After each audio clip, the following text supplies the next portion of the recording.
Hello and welcome to dotEXE, a saving content podcast. My name is Eric Acosta, hosting this episode 17. My co-host and Chip to my Dale for this evening is saving content's own Ed Acosta. Insert sound of Chip and or Dale here. Insert sound. Which one? Whichever one I decide to edit in later. But no, I mean like the old school Chip and Dale, or like yes, because I'm not going to be able to do like a Andy Samberg or I'm drawing up like on the name of the other gentleman. Oh, Muffins. I can't. Oh, dang it! Des was talking about him. We were watching it, and she was like, "Oh, that's so and so." I'm like, "Yeah." Now I don't remember who it was. Well, the only reason I know the name of Andy is because it's the Lonely Island guys. Mm-hmm. You know, and they pretty much directed and starred and wrote the Chip and Dale movie. John Mulaney. John Mulaney, yes. That's it. I had to IMDb it. Such a good movie. Chip. It was. So we might as well go into that. Sure. It was I'm going to be 100% honest. I was not for it. I was like, this looks dumb. I had reservations, yeah. Yeah. It's like, I don't get the multiple animation thing. Why is one Chip? Why is one freaky chipmunk Dale? And I was just like, I was not excited for it. What threw me off, and I was going to give it the, benefit of the doubt, was the voices. They went with people voices and not chipmunk voices. And I was like, am I really going to like that? So I was wondering, and I was given like the benefit of the doubt. It's like, okay, well, maybe in world, it's like, that's their acting voices. And then these are their real voices. And maybe I'm okay with that. And that's exactly what I thought too. I was like, they're probably going to make it, acting and, they're putting on a voice, like an accent. Yeah. Right. And, after watching it, yeah, I was okay with it. Yeah. I honestly, like I said, I was, how I do with all movies, I gave it 15, depending on the length of movie or show, if it's a 2-hour movie, I'm going to give it 30 minutes. If you don't catch me in 30 minutes, too bad. Yeah. So sad. And it's a strong 30 minutes to begin with. It is. I can honestly say within the first 10 minutes, I was like, okay, I'm enjoying this. I'm liking it. Now, here's the reason though, right? Uh-huh. Oh, I think it hits every possible nostalgia factor as tastefully as you can.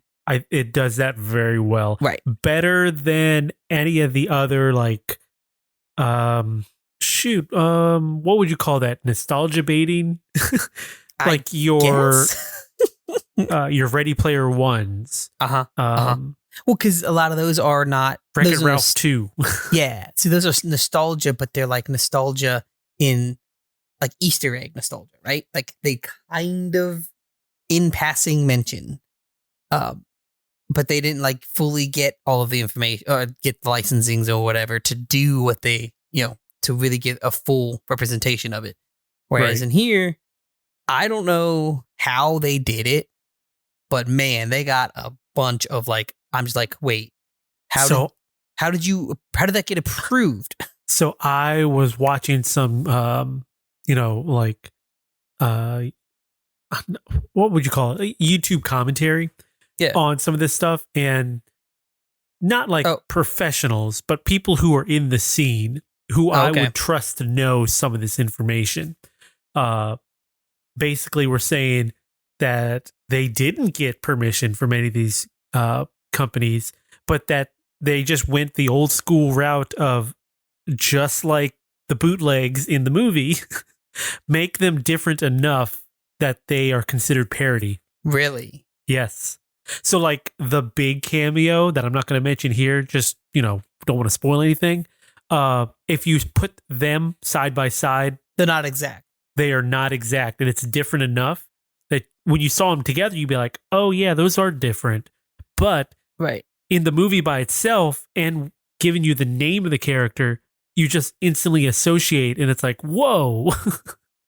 Well, I'm gonna that one I understand because it did look. But there are some Slightly others that are different. like, those are Some of spot them- on. I don't know. Those are about identical, exactly. I'm like, I don't know about that one. Some two of them at least that happen to be in the same area or spot on, that. and Mhm. I'm like, Well, I and don't again, know. some of those are probably easier to get than others, and be like, hey, we would like to include, Blaster from the Transformers in this movie for like 2 seconds. Are you okay with that? Yeah, Right. sure. And that's Hasbro, so I guess is Hasbro still? Yes, Oh, Hasbro. they do? Okay. Well, Because I don't know, do they still yeah, own the I guess cartoon technically rights? yes, because it's Takara Tomy, and Hasbro has the U.S. distribution.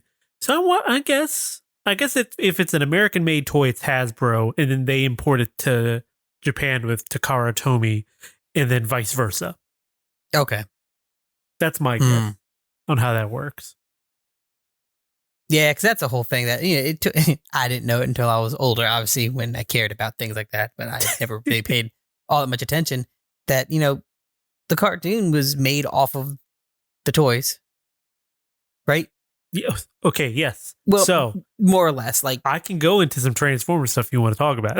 yeah, because like from what I remember, and again, from my minimal There- knowledge of it, it was like the cartoon was made to sell the toys. Yes. So there is a really good, and I'm sure people have seen it by now, or at least heard of it, as the toy documentary on Netflix. Yes. Oh, dang, why what's am the I- name of the thing now? Yeah. The It was toys that made good. us. That's what it is. Toys that made us. That They was have a really good and in-depth Transformers one. And yeah, it's basically that. So Hasbro wanted to bring over the toys into the US market. And they brought over a combination of the Diaclone and the it's the other one. It's so there's two lines. Robots that turn into everyday objects, Diaclone, and robots that turn into vehicles. Which I am just drawing a blank on the name of that toy line. So like Megatron, Diaclone, Optimus, the other one. So they brought him into the U.S. market, and they had a gentleman on staff to kind of put some names together and everything. And then they hired or got some guys from Marvel to come in and start, fleshing out these characters. And to sell the toys, they got in touch with, was it DIC? DIC, I think is, or is it Marvel Productions? I think DIC it's Marvel was- Productions. Yeah, because DIC was for Turtles and stuff. Yeah. Okay. Yeah, that's Yeah. what it is. It's Marvel Productions because again, they got some Marvel guys to come on and do some of the backstory stuff. And that if you watch the episode, that's actually pretty funny how that occurred. But they wanted to be able to sell these toys, so they basically made 30-minute toy ads of the characters, and to try to huff the toys out to kids. And it worked. Yep. It's a strategy that has worked. Well, had worked for a while. I guess it still kind of works. Yeah, well, not so much anymore because so in the 80s, there was no regulation on it. And then late 80s, early 90s, they brought in, the government regulated what is considered children's television. And like, basically they killed off the ability to have shows that were basically toy ads. They had to have some sort of educational content to them. So a lot of that stuff that was like, He-Man and Transformers, My Little Pony, G.I. Joe, they had cartoons that were basically ads to sell you the toys. Now it's not so much. Now it's you have the show and then you have the toys to accompany the show. Right. Because you kind of have to design the show first and foremost to be able to pass, standards and practices. Yeah. But that was our toy talk. I'm still trying to figure out the name of the other line. Yeah. Microchange. Okay, maybe I had that backwards then. Okay. Microchange is the everyday objects and Diaclone is the cars. Yeah, I was like, that doesn't Microchange made more sense to be. Okay, yeah, because Soundwave and Megatron, right, or Microchange, Perceptor, those guys are Microchange because it's household objects, big objects turned into little things. Right, which I thought was fun. It was nifty. Yeah, if you have Netflix, you should just go watch Toys That Made Us. Really good series on all these different toys that you grew up with if you're around our age. And right. There were many nights I just put that on as background to fall asleep to. It's good. So, other than Chip and Dale, yes. that we both watched. Well, we didn't watch it at the same time, but we both ended up watching. Oh, and no, I kind of wish I would have held off and waited until I came up to see you guys, and then we all watched together because that would have been fun. Yeah, Keegan, Genevieve, and Maris, they all seemed engrossed in it. Now Keegan missed the first part of it because he was doing something. How he was doing, I think something for school or I don't know. But he came up and watched the rest of it, and he actually wanted to. He watched the beginning part after the movie was over, so he knew about the beginning. He did. That's cool. Yeah, so I wasn't sure if they were gonna attach to it because it's just a bunch of old characters. Exactly, that's the same thing I thought. I was like, I felt initially it was just going to be a romp through nostalgia lane. It's like, oh look at that, oh look at that.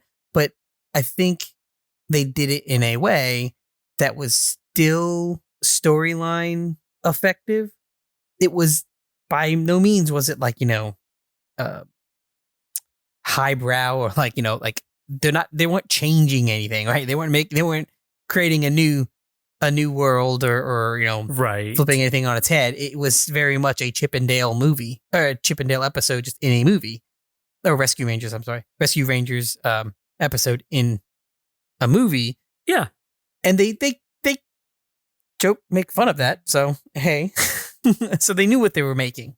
Yeah, and the Lonely Island for their movies, it's kind of hit or miss for me whether or not I like them. When they make music, the parody music, I enjoy it. It's fun stuff. It's usually pretty funny. Their skits on SNL are usually pretty funny. So I was kind of like, are they going to take this source material and is it going to work? Like, is it going to fit their sensibilities and their humor? And yeah, it did. It does. It does. It really did, which surprised me. Very much so. Yeah. But yeah, it works. And it's got the charm that the original Alvin and the Chipmunks had. That cute, nostalgia charm. But they also, it was almost like they wrote it as a story on its own and then go, okay, now add in Chip and Dale. Yeah. Yeah, sure. Because it is very much in the vein of not only in the cameo department, but kind of in the story department too of Who Framed Roger Rabbit. Yes. Yeah.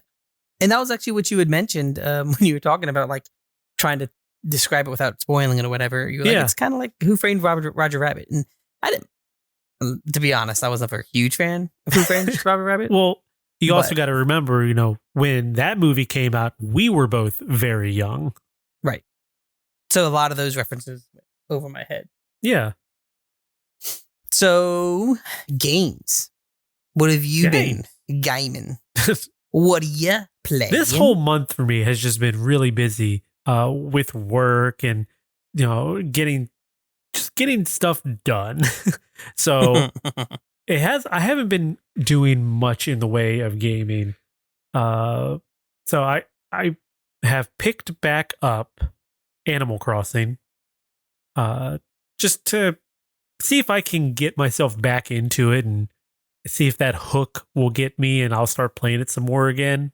What did I do with it? I opened it up. Everybody was telling me, "Oh, it's been like 6 months since we've seen you.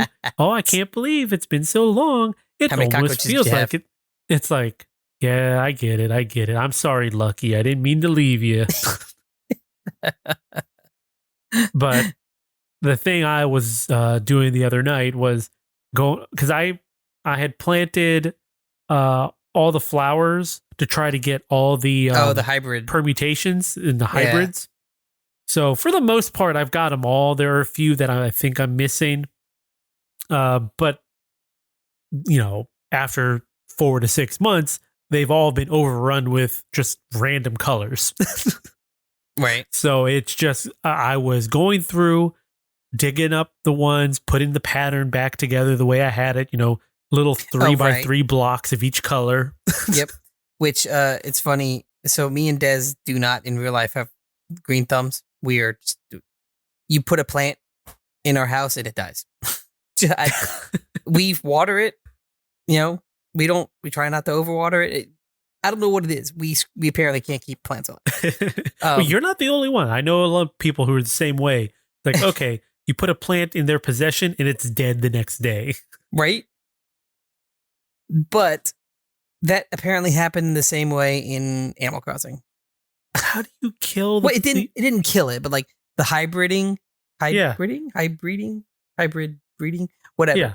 The hybrids hybrid breeding didn't work the way it almost never bred the way that it was supposed to. In your defense, I think if you were going by older methods, New Horizon is using a slightly different method for breeding flowers. Oh, really? So maybe that's why. In the past, you could do like, what was it? A V shape or like a C shape or something where it's like one and then down one, over one, plant another one there, down one, go back the same direction and plant it there. So it's like a C, let's say. Or you could just do like one diagonal from each other, and that's enough to be able to pollinate and such.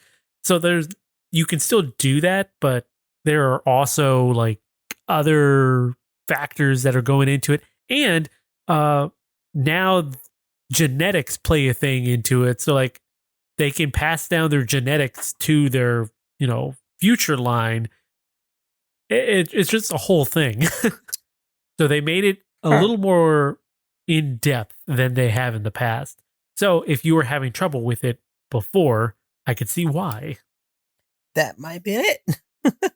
There are guides upon guides out there now, like in-depth YouTube tutorials on how to even just start breeding. Yeah, we gave it. Yeah. I mean, honestly, it is mostly about the collection aspect for me. I think I have all but maybe like a couple fossils. I know I need more bugs. I know I need more fish. I've barely gotten any deep sea fish. And now they've got the gyroids in the paintings. So there's a lot of stuff to collect. And that will come up later on in the show. Mm-hmm. But just real quick to go finish up what I've been doing is I started up Salt and Sacrifice. I'll be doing a review on that game here for the site. And if you're not familiar with the series, it's by Ska Studios, the same people who brought you like the dishwasher back on the 360 and some other stuff in between. The previous game to this was Salt and Sanctuary. These games are Dark Souls in 2D. But it has the ska art style, which is very,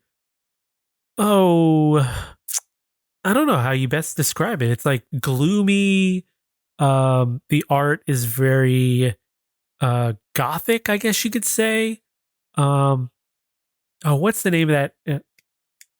There's a character online, Salad Fingers. Does that sound familiar? No. I want to say, I gotta Google this real quick. I'm sorry, folks. This is gonna bug me if I don't. Salad Fingers. Yes, this guy. Okay, Salad Fingers. So I've never watched any of the videos, but this art style reminds me a whole lot of Ska Studios style when it comes to the Salt series. Just in black and white, not green. And it is the best way to put it, it is souls. So you go around, kill enemies, earn salt, and if you die, you lose it, and it sits there until you come back to collect it. If you don't collect it and you die, you lose it. I mean, that's the basic okay, yeah, gist. that's basically this. Yeah, that's the Souls game. You can rest at in here. There's stones like prayer stone type things. I'm again don't remember what they're called, but it'll do the same thing. You can use them to rest, heal, and refill like your potion flasks, but it resets all the enemies. So if you want, that's the best way to farm in a Souls game is find a place where you can get a lot of good soul or salt, in this case, kill them all, go back to the stone, refresh them, go back out, kill them all again, and just keep rinsing and repeating until you have enough to be able to afford the things you want to buy or upgrade. Right. The only ones that don't come back, and I believe it's the same thing in Salt and Sacrifice, are the bosses. So any of the boss characters, which, just like a Souls game, they're hard, but they're not like difficult. They are very pattern oriented. So if you die, at least for me, if I die, I felt it was my fault because I rushed things. Oh, right, because you were trying to get it done because you knew the pattern, but you didn't actually. Yeah. So instead of doing, it's like, oh, I know he's gonna swing down and then do an uppercut. So this is my chance to do a 2-hit. Well, I did a 3-hit, thinking I'll maybe sneak one in. Nope, not quick enough, and then I get hit. So it's my fault, even though I know better. I tried to make it a little bit quicker. Right. So it's just one of those where it's hard, but it's not hard in the sense of, making you feel like the game is cheating you. And Ska Studios does a really good job with the Salt series. So like the Salt and the first one, Salt and Sanctuary, I enjoyed. I'm still not really big on the atmosphere, but the combat is good, and just upgrading and the Souls like stuff is fun. I think I'm coming to a conclusion though that I might be nearing the end of my enjoyment of Souls games. See, that's one of those, honestly, Souls games. I don't care who you are. You either like them or you don't.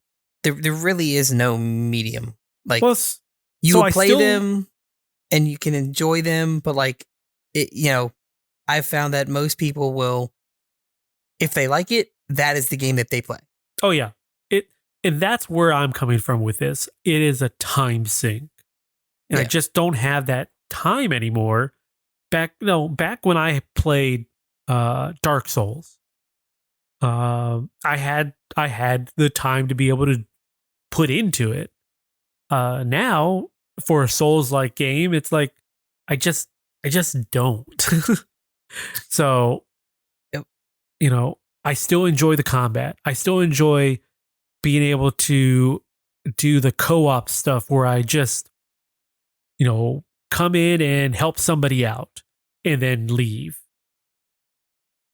I enjoy just no, maybe not so much the learning the story as you go, sort of like it's hidden in all the different things. These days, I kind of just want the story told to me. I don't want to have to go and do extra research. Right. I mean, everything around the game, I still enjoy. Right. And when you say extra research, you mean like Destiny extra research, like outside of the game, or reading the like cards or whatever? No. Well, yes and no.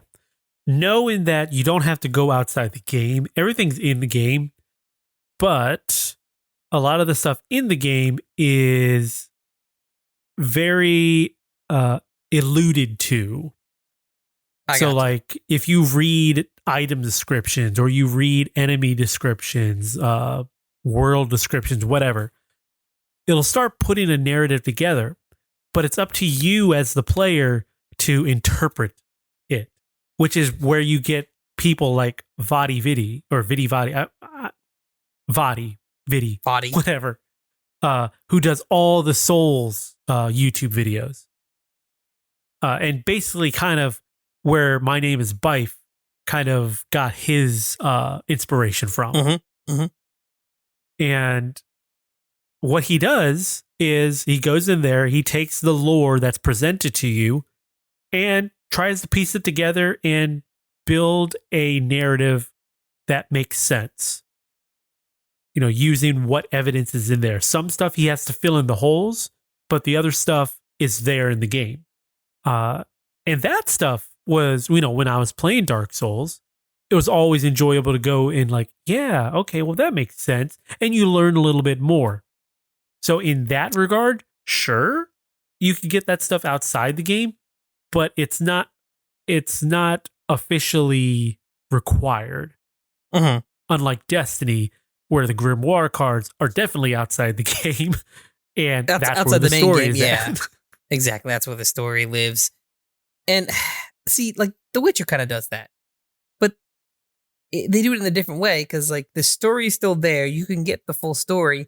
You're just getting bonus content on like the intent of characters or stuff like that. So, and that was the biggest thing with Destiny is like, it's not really, you get the story, yes, but a lot of like what drives your character or drives the characters around you are in those grimoire cards or in the descriptions of the weapons or of the sparrows and stuff like that. And it's like one, there's too many, there's too much, and two, because they come out like in pieces or in like little book series, right? You don't get the full story because sometimes you'll get like a full book series story that is talking about something else that you haven't gotten yet. So it makes no sense to you. And then you get that card and you're like, oh, wait, I remember something about, so then you have to go find it. Yeah. It's too convoluted. Hence why I like watching My Name is Bife. I liked watching My Name is Bife when I was in playing Destiny because it's like, it's just easier for someone else to do it. He did the research. He puts it together. Right. And he does very well. Just, I didn't feel like doing it. I don't want to take the time.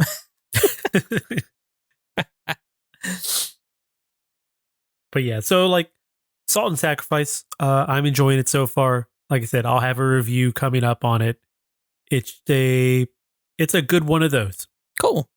So, surprise, surprise. Mine's nothing amazing. I've been playing SnowRunner. Really? Yeah. Trying to finish it up. And actually today, you probably heard a little bit. That was before the podcast here. Right. I was getting a little frustrated with it because the last area is upsetting because like how I told you earlier last time, it is everything's like narrow road. And it's out. It is just outside of the normal driving path, and you got to use a what is it called? Geotag? Oh yeah, like the one I'm doing now is like geoseismic scanning or something to find oil, and like in this case, they're like, there's no like actual spot that there's an actual spot I want you to go, but you don't like. Usually, you can go to the mission click on it and it'll show you where to go. Here, it just gives you like, hot or cold. So like, your point whatever miles away. And you just got to drive and hopefully the number goes down. If your number goes down, you're getting closer. It's like, that's annoying. And I got to do that to be able to get to the build stage or whatever to build the garage in Russia. So I have one garage for four cities or countries, counties, whatever. And one of them should have a garage, but I have to build it first. But I have to do all of those geological survey things first. And they're not like one of them was like in the middle of trees. I'm like, this is insane.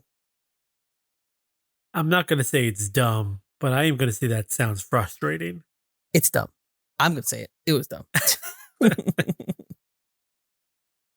There's no need for it to be there. It felt like it was one of those like, hey, we're gonna do this so it is more difficult. Sure. Just to be difficult. And like I said, the area, it's not just like small roads, but it's small roads and most of it is mud. So, that doesn't help. But yeah, I you'll think just sit there forever. Yep. Especially if you don't have the right truck. Yeah. Well, I mean, and that's the thing is like with that modded truck that I have, it works, but I have to be very careful because the roads are small. So that modded truck isn't necessarily helping me too much. But other than that, I've actually been playing Horizon Forbidden West, and man, like I said, the game's fun. The story's good. I like it. I think the reason Sounds like a big butt's coming. No, there's not. Well, I mean, I guess does Aloy have a big butt? I guess no, not really. No, I don't even pay attention to that actually. But good. they're not forcing that in your face. Yeah, it's not Mass Effect. Yeah, exactly. It's not Miranda or Spider-Man or Batman, which I noticed. I guess going into the topic that I was going to go into, but let me finish about Horizon. The thing about I think what I like so much about Forbidden West is that it goes back to like how you can make it go back to like how the original Horizon Zero Dawn map and stuff played, where everything was on the map. Just everything's there. Oh yeah, I like that. I love that. I love that they allow that because the newer games are just like apparently Elden Ring is like nothing's on the map. And it's just a parchment. I'm like, that's not enticing. That's not fun for me. That's From Software for you, trying different things. But to me, that's just stress. That's all that is. I would prefer the Ubisoft method of just throw all the icons on there and give me the option to turn what I want off. Yeah. Yeah. To like filter through them, be like, okay, I want these on or I want these off. I want these on or I want these off. Exactly. It's just, accessibility. Yeah. Oh, but I should also clarify, when I've completed one of those, keep them off. Yes. That's one thing. Forza Horizon, I'm talking to you. So a better version of Horizon, Horizon Forbidden West. What I love about the game, with that in that mindset, when you beat something, like if you beat like a ruins, right? They have like old ruins. It's white or it's gray if you haven't found it yet, and it says unknown or unchecked or something like that ruin. Then when you go there, it turns white and it says ruins. When you've done everything you can do in there, it turns green and then has parentheses said completed. Oh, see, that's great. I'm like, yes, this is what should happen with all the games. Totally opposite color. It says completed. The only way it would be better if it was just off the map. Well, and the only reason I'm okay with it still being on the map is because they're saying it's completed, it's different color. But if you wanted to go back there for something, which sometimes you do to look at something or whatever. But then you could just do a filter or a setting. So that's it. Yeah. Yes, show completed. Show completed. Yeah. Another thing I love about it is like, and there's been a few glitches so far playing the game where it's kind of thrown me off. But overall, if you go to an area, like if you go again to a ruin and you haven't completed everything there, one, on the map, it still shows white. But two, Aloy will make like a statement of like, I think this is pretty, or, this is a big place. There must be some more here. Or if you've completed it after a little while of staying in the area, they'll be like, I think I've checked everything out. Like, they give a verbal cue to let you know that you're done. Yeah. I'm like, that's great, especially how expansive some of those areas are. You think you're not sure if you've gotten every chest or everything in there because it's not some of those areas like underwater cavern stuff is not obvious that you can go into this little area or you can't go into this little area because it's getting to the point where things are looking too real, so it doesn't look like you have that like, oh, there's something in this corner, obviously, because of just how this is, laid out. This is the path, and this is a little teeny offshoot. You can tell there's something here. Or hey, it's a waterfall. There's something behind that waterfall. Like the gaming tropes. They don't do as much. There's a little path that goes to the left from the main path.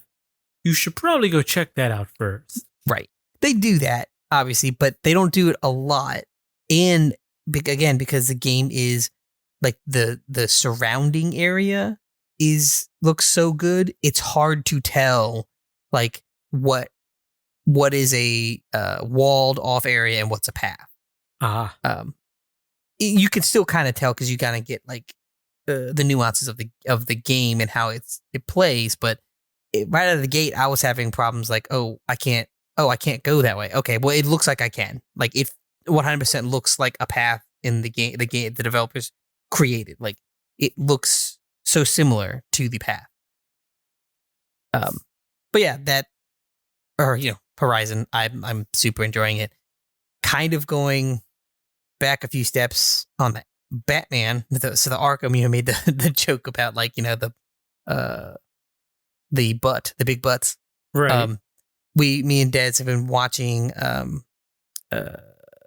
Jeremy Dooley play the Batman series. So he started with Arkham Asylum, then Arkham City, and now we're watching him do Arkham Origins. And then he finishes up with Arkham Knight. But we're on the Origins one.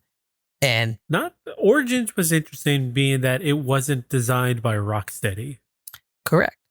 It was not designed by Rocksteady. It was designed by the people who were making Gotham Knights. Well, it's a WB studio.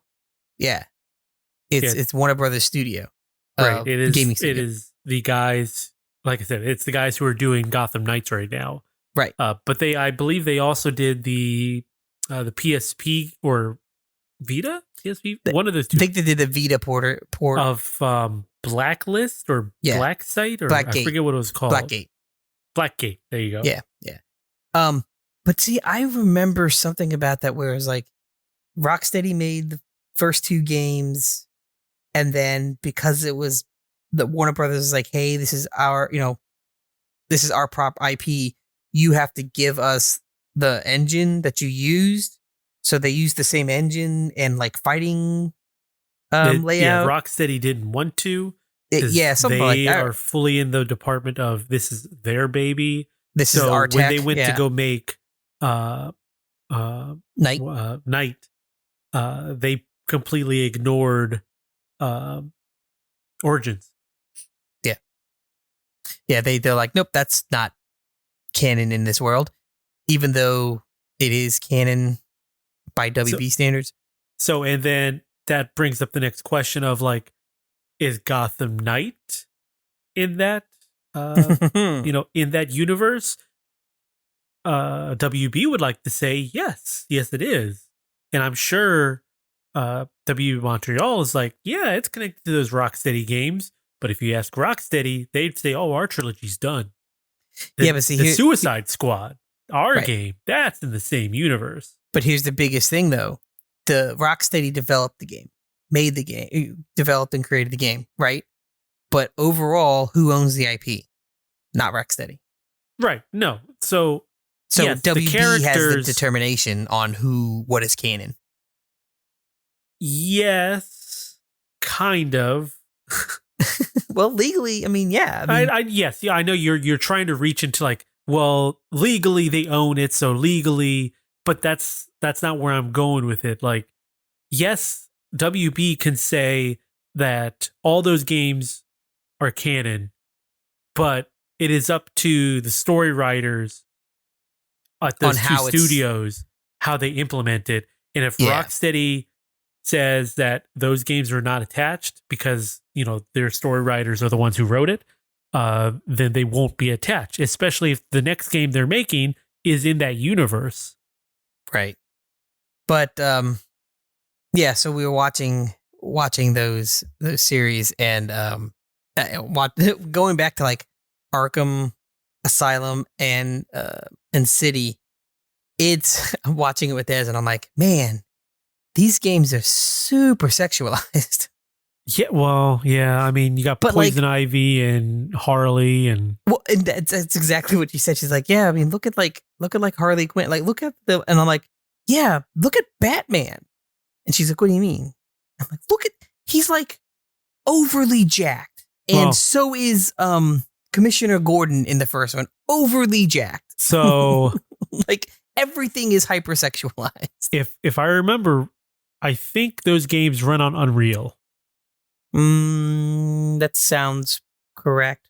And Unreal, especially back then, the characters, go look at a bunch of Unreal games and the characters are roughly about the same. They all look like they belong in Gears of War. Yeah. Well, the like Batman reminded me of like when we were going back to Asylum, I was like, oh, he just looks like Arnold Schwarzenegger. Like, world's strongest man. What is it? The world something competition where it's not the strongest man, but like the muscle men. Like, that's what they look like. Like, okay, this is so overly sexualized. Yeah, well, so like Batman, I could kind of get behind because that's supposed to be like, the male fantasy power, like muscular superhero guy. Commissioner Gordon was weird. Yeah, like, well, not just he's Commissioner supposed Gordon, to be a like scrawny little dude. all of them are jacked and like Joker's the police not officers jacked. aren't amazingly jacked. Well, I mean, yeah, that's what I was going to say. Joker and Scarecrow are the only two that were not like, jacked. But like, Cash, the police officer that gets his hand bit off by Killer Croc, he's more buffer than he should. Well, like, again, all the regular people are these big burly guys. Yeah, it's just. I think that's like just the way Unreal Engine and the characters models are modeled. Yeah, yeah. Well, it's just I found it unique to look at. It's like, oh wow, okay, yeah. It's just hypersexualized, and it didn't tone down with City. No. And oddly, and it didn't really tone down with so far with Origins. Actually, I think in Origins, like Batman's, like his upper body got toned down, but his thighs are like thunder thighs, like they're huge. And then he's got the very specific like bat butt cheeks. Well, that's like spheres. When you get into Night, it doesn't get any better. I mean, you got Catwoman, so right. Well, see, but Night is Arkham Knight is. I remember playing it and I've watched a few. It is different in the fact they do tend to bring some of that back. I mean, it's not completely gone by any means. It is DC at the end of the day. Let's be real. DC is very much about like most of their female characters using sexuality as their thing. to well, be. I mean, that's comic books too. It's comic books, but you see it more in DC. But that's also because the flip side of that with the males, they're very much like emotional trauma, and they're really not good people. Well, yeah, Marvel has a way of doing their heroes. DC has a way of doing their heroes. Yeah. They're different, but they both both have common threads. Yes. Oh, yeah. I mean, yeah, because they're superheroes in general, right. So they're going to have a base. You have to empathize with them at minimum. No, I guess I mean they have common threads in their design. So, like, yes, they do it this way, or their story lines up this way or that way, but they're both going to be over sexualized. They're both going to be the male power fantasy. They're both going to be this or that. Now, the one thing I did notice, I've noticed a little bit in the even comics, the older comics, was DC. It was very much like jacked, ripped, like big character, right? But when you went to Marvel, like, you put Spider-Man, he's ripped, but he's like that lanky ripped. Well, I guess the other thing you got to remember here with that is a lot of DC characters are what's the best way? I guess a lot of DC characters are like God complex type of thing. That's true. That's a good point. Yeah. They got grander than grand. Yeah. Like they are superhero. Like super is very specific. Yeah. Whereas your Marvel characters, there are God characters, but a lot of them are, your everyman who just happened to fall into some sort of super power. Yeah, to relate to the normal civilian. Where DC is trying to have this, Superman version 1, 2, 3, 4, and 5, Lady Superman version 1, 2, Right. You got Marvel over here with, well, here is regular little dude who's now a superhero, 1, 2, 3, 4, and 5. Yeah, I mean, basically. I mean, they did what with Squirrel Girl. They did all of the almost all the mutants, Jubilee, and and again, that's Marvel's way of trying to tie it in to be relatable to the reader. Like, well, that could be me. That could be any of my friends. Right. So, I found that the Arkham series, it was a fun series, and I remember just how much I remember the times playing those games. The combat, like that was the most fun part of that game. Was the combat. The Batman Arkham combat is great, and it's no wonder why a lot of other games they're using it. Used it. Yep. I mean, technically, the new Spider-Man game. I was going to say that's why I like but the newest Spider-Man game. That's why I liked playing it so much, because the combat was fun. It uses a variation of that. Yeah, it's and oddly enough, like obviously, it uses a variation of it, so it's fun, but it's still not as fun as the Batman. I don't know. I think I prefer the Spider-Man over the Batman one. But again, it's the same sort of deal. It's heavy, it's light attacks, heavy attacks, and a dodge maneuver. Yeah. Batman's got his dodge sense or whatever it's called. And, Spider-Man obviously has spider sense. Right. You hit it at the right time, you can do a reversal. Right. And I think my issue with the Spider-Man one is, I don't know, just the reliance on sometimes on having to do web stuff. Like, I don't mind the web, obviously, because of Spider-Man. I like Spider-Man. I like the web shooting, and that's obviously a big thing. But sometimes I want more punching. Like, I want more physical interaction. I don't want to have to try and close a gap all the time. Well, I mean, you could play without, doing webbing if you wanted to. The option is there for you to do so. Yeah, but it tends to make it a little harder for, like, because the AI wants to use a gun, and typically they're going to be farther away, and farther away into the point where you have to either web to them or jump to them. And then when you jump to them, you don't like make that big of a leap like that's the one thing that with the Batman games that seemed a little odd was like, you could hit someone and then see someone coming up, and then you hit your counter and he'll slide. It would like slide the character and do like an animation, so it like hid that the character is being slid across the screen a little bit. And it was like, okay, that kind of takes you out of it, because it's like, okay, well, he's still at the end of the day supposedly human, right? So like, a person can't jump 20 feet from like a kneeling position. Spider-Man certainly can. Yes.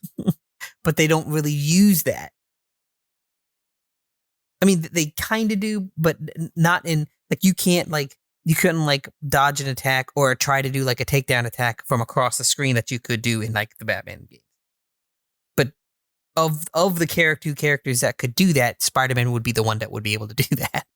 Yeah, and I think that might be a limitation of the game itself for like Batman. Is like, technically he's got a grappling hook, so he could do Spidey type stuff. That's true. What is Batman's maneuver to stop somebody from shooting you? He does his little cape thingy, right? Yep. So he will slide across the floor, glide like he's moonwalking, and do a little cape thingy. So, I mean, I think it's just a technical limitation of the game itself, and to sacrifice some believability for fun, usability, fun, But one big thing about the Arkham series that I completely forgot about. I remembered the Riddler stuff, right? I completely forgot just how many like Riddler collectibles there are in that game, and especially City. Like I remember City being one of those games where it's like there's just I didn't like it as much because it was too much stuff that intermingled, and City's the Riddler, a lot. The Riddler stuff was too much. Night is more. You know what? I don't know. Maybe I felt that Night wasn't as bad as City was. Well, I wonder if maybe City was just more open. Like they didn't really connect as well, like thread wise as Night did. But I mean, there are physically more Riddler stuff in Night. Really? So like, if you were to go look at a guide, you'd find that there are way more Riddler trophies to find in Night. Plus, you also got the Riddler trophies for the Batmobile sections too. Oh, right. I did not do that. Actually, I don't think I did any of the Riddler trophies. Well, I probably got some, but I don't remember doing a lot of Riddler stuff with the Batmobile. Yeah, but the Riddler trophies are where I usually, I don't cross that line anymore. I like collectibles. I don't like doing it in the Batman games. Because it's too much. Like in City, watching Jeremy stream, he's talking about, was it City? Yeah. He's like, I need 400 Riddler collectibles, not just the trophies, but just the Riddler stuff to be able to beat him. And that was like the minimum. 400 was the minimum. Right? Right. There's more than 400. That's too much. Which kind of brings us into our topic for today, right? This is true. Do we still need collectibles in games? I will answer you really quick. Yes. For me, yes. So, I mean, I'm the same thing. Yes, collectibles, I think, are a big thing, a big trope that is still valid in video games. I certainly do think they're needed. However, I do think that we have gone, or not we, but the game development has gone a little above and beyond of what's necessary or required. Because, when things like the Arkham series, you have 400 plus trophies. If you want to 100% the game, you're investing a lot of time into finding this stuff, which then goes to the point of, the developer saying, "Hey, we've got a story that's 20 hours, but gameplay of 600, not that much, but 200 hours, whatever." But it feels like you're padding it out with collectible stuff, which is that really a game? Well, again, the collectible stuff is not technically part of the main story. It is Right. side stuff. It is quite literally there to pad out the game. It is just extra content for you to find. But like some of the Riddler things, it was like watching. It was like, okay, this puzzle is essentially the same as another puzzle to get another trophy, just a slight variation of it. It's like it felt like, okay, you've kind of run out of ideas, and you're just you're reusing the idea, but with a slight variation.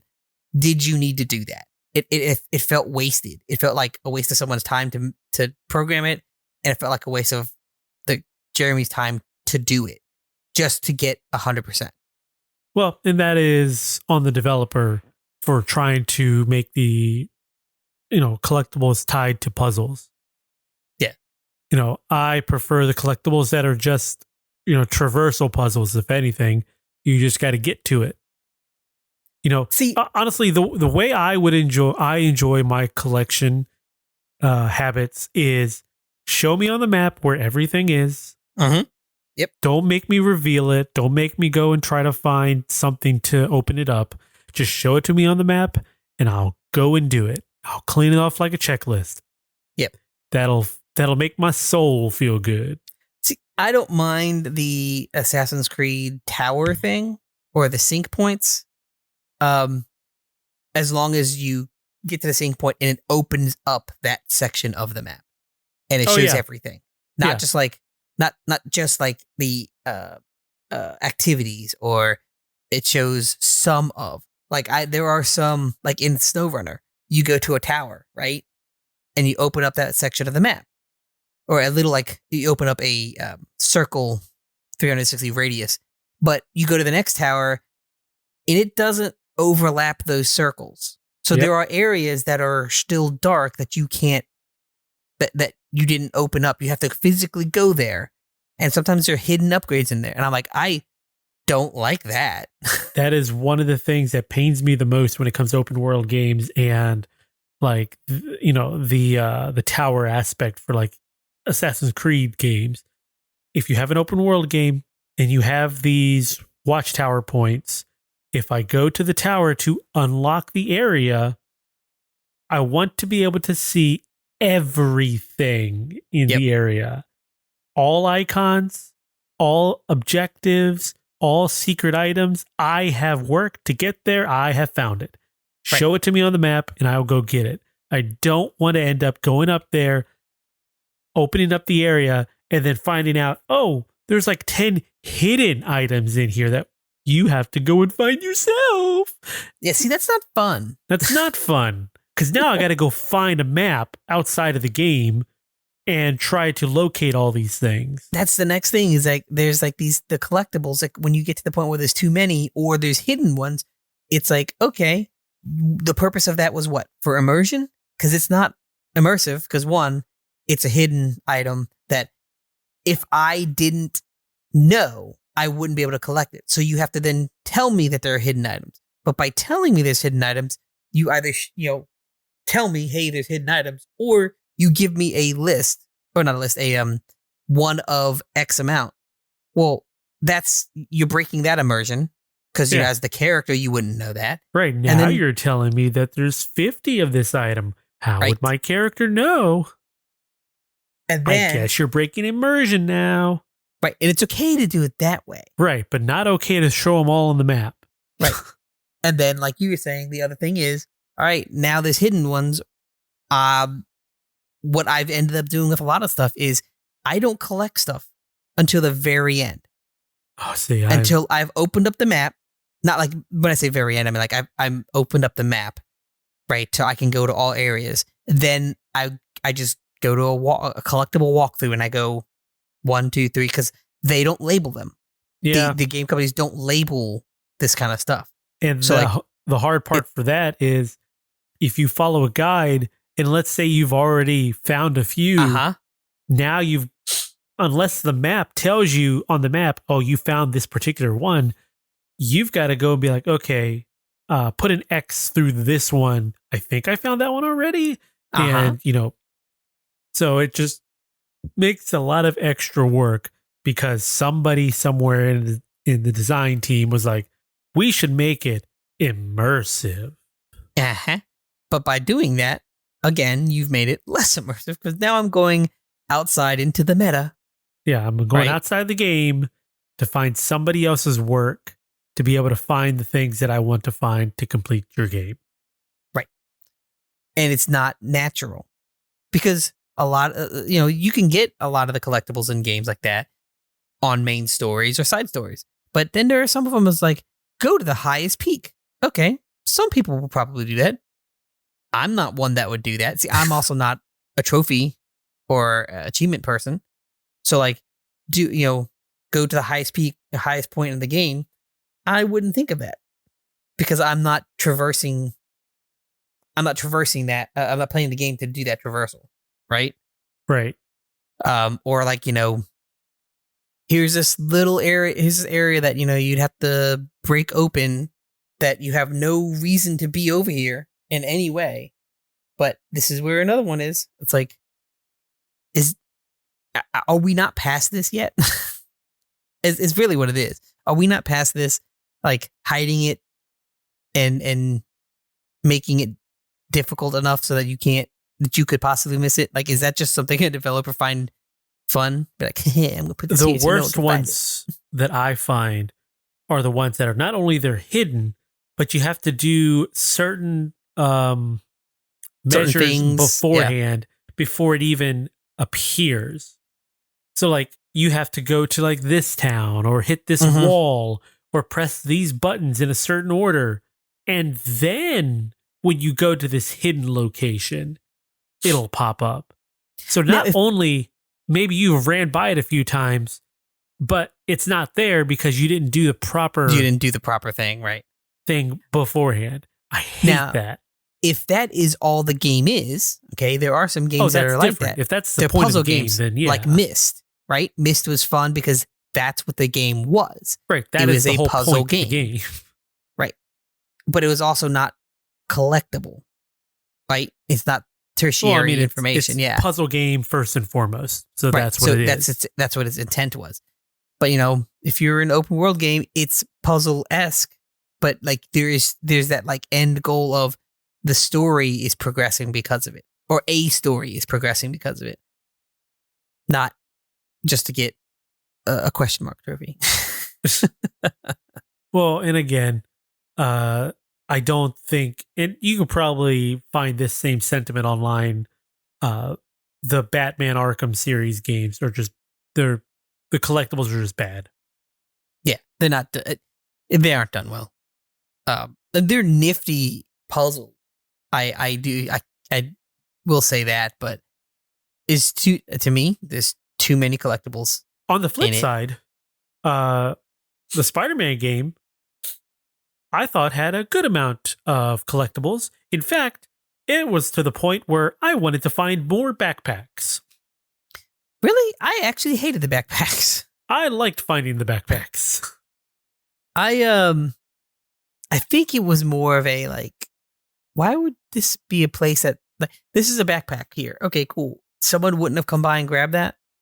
Like you're trying to immerse me in this game, and then you're like, here's a backpack on the side of a wall that's easily reachable by kids.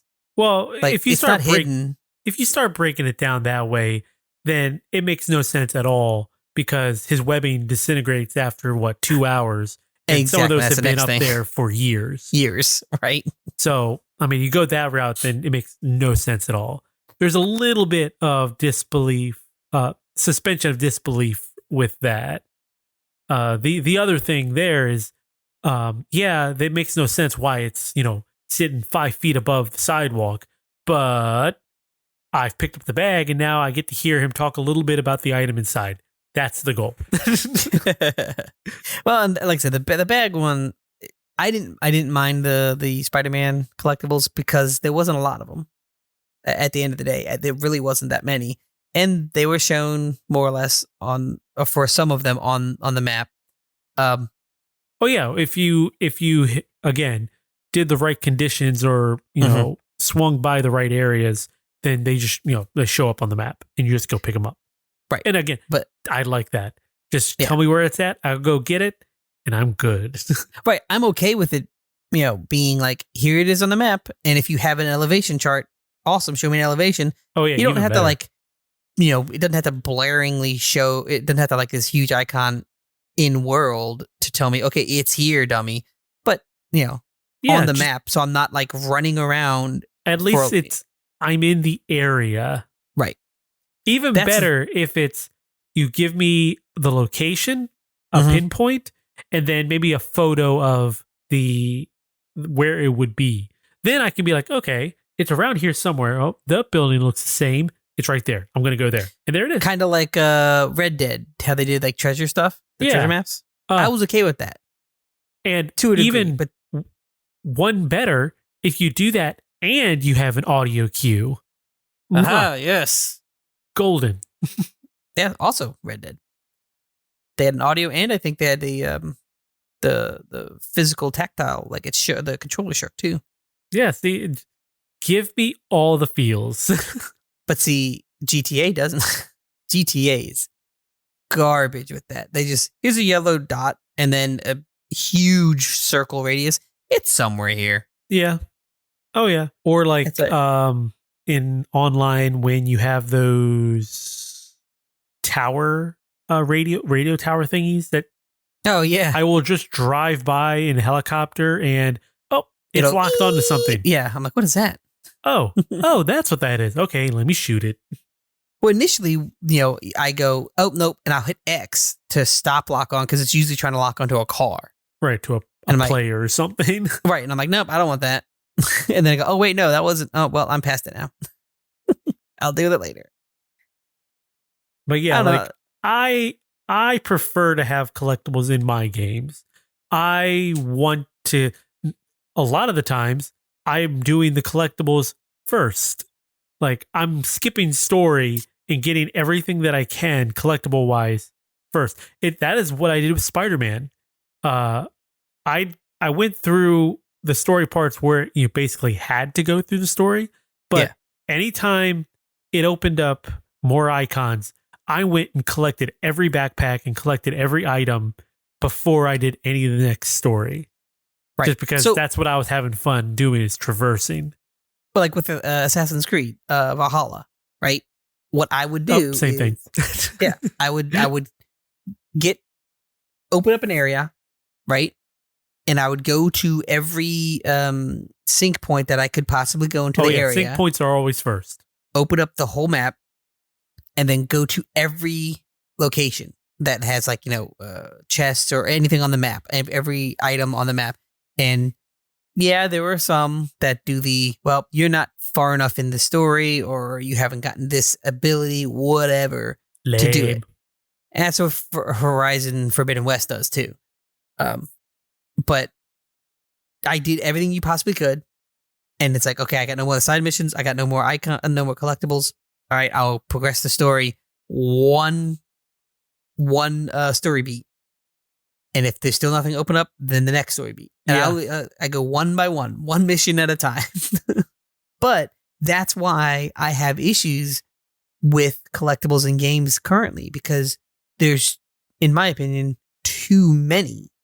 Because they do the, like, on Horizon Forbidden West, they do like, oh, here's a collectible you can get to, but you don't have the right ability to get it. So you're going to have to wait. And now I'm like, open the map and go, there's an icon there and I want to get it because I want to complete it in sections as I go across the land, but I can't do it because I don't have the power yet. I think that's part of some games, search action sensibilities, kind of like Metroid likes, where you just are repeating areas until you're able to get to the upgrade or the power that you need Yeah. to be able to access the next location. Yeah, I don't like that. Yeah, I don't mind it as long as it makes sense. Well, see, like in like- what was it? Assassin's Creed? Was it? I can't remember which one it was. It was the one where it was like you had to like go to like the bases or the forts, and you truly had a choice on whether or not you wanted to stealth everyone or run in and kill anyone. I mean, that sounds like Origins. It might have been Origins because it was. I mean, literally, that's what I would do, even if they were more powerful than me. Oh yeah, no. Origins.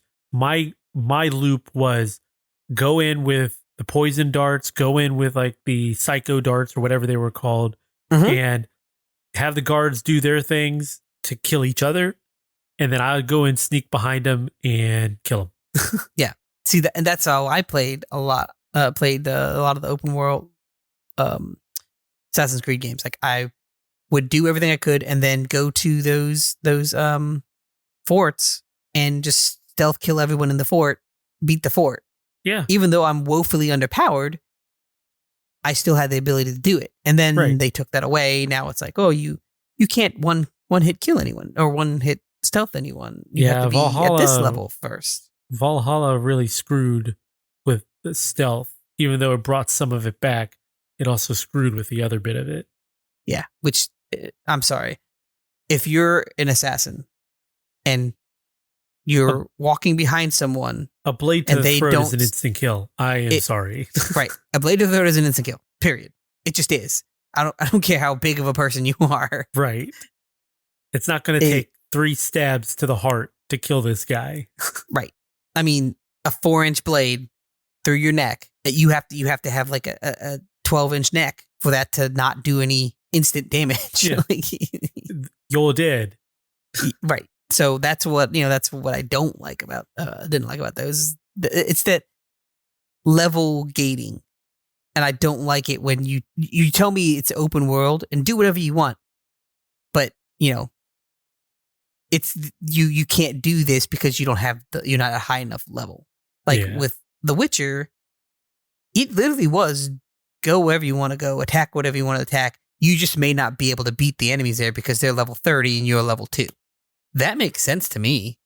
It's not that I can't. It's not that you're telling me they're level 30, so therefore you can't kill them because you don't have the this attack or this sword or whatever.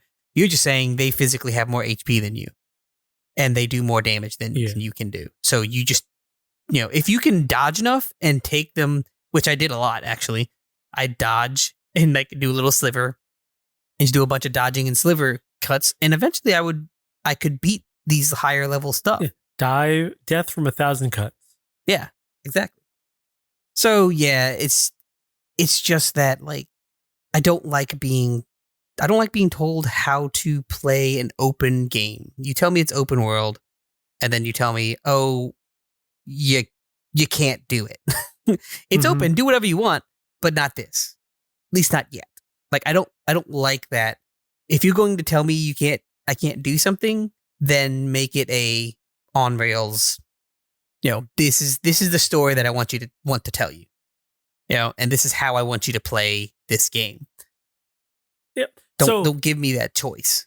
So the other thing that I dislike when it comes to like that stuff, like you have the right ability and everything, is when they tell you, okay, you don't have the ability to use this. Okay. What's the ability? You have to find out. Figure it out. Yeah. I hate that. Well, how am I supposed to know? So I got to go and collect all these different abilities, come back and try each one of them before I can figure out which one is the one that works. Right. That really pisses me off. So another tangent, and this is only because Horizon Forbidden West does this, and it's probably my one major gripe about it. If you give me skill trees and you give me experience points, do not, under any circumstance, make it so I cannot get all of them. Oh, that frustrates me to no end. I want to be able to max it out. Right. It is not fun for me to pick and choose because that's annoying. it is super stupid because I'm not going to respec my character. Yeah. And I'm not going to play it again. And for like something like what you were saying with the collectibles, sometimes that stuff is tied to collectibles. Right. So like you won't be able to get all of it if you don't collect all the collectibles to add to your XP or whatnot. Right. Like, I mean, I'm not opposed. I would rather it be like, you get your experience and it's as close to like, the exact amount. I don't expect it to be the exact amount, but I also don't expect it to be like, okay, you just keep getting experience. Now I've got 10,000 experience more than I can't use it for anything. Yeah, that seems kind of like a waste, but it doesn't have to be like to the T exact for like, unlocking things. But I just hate it when it's like, ooh, we're going to make it difficult because it's going to be, you can't do everything. You can only have certain things. So pick and choose wisely. Like, screw you. No, I want to be a superhero. Yeah. I come to these games to be overpowered. And we've talked about that before. Yes, we have. So at the end of the day, what we're saying is collectibles, yes, maybe not so many. More of the fun Arkham, ones. More of the fun ones, right? And let us be superpowered. Yeah. Yes. Okay. So, everyone, thank you for joining us today. If you haven't followed us, or if you haven't yet, follow us and subscribe to the dotEXE podcast.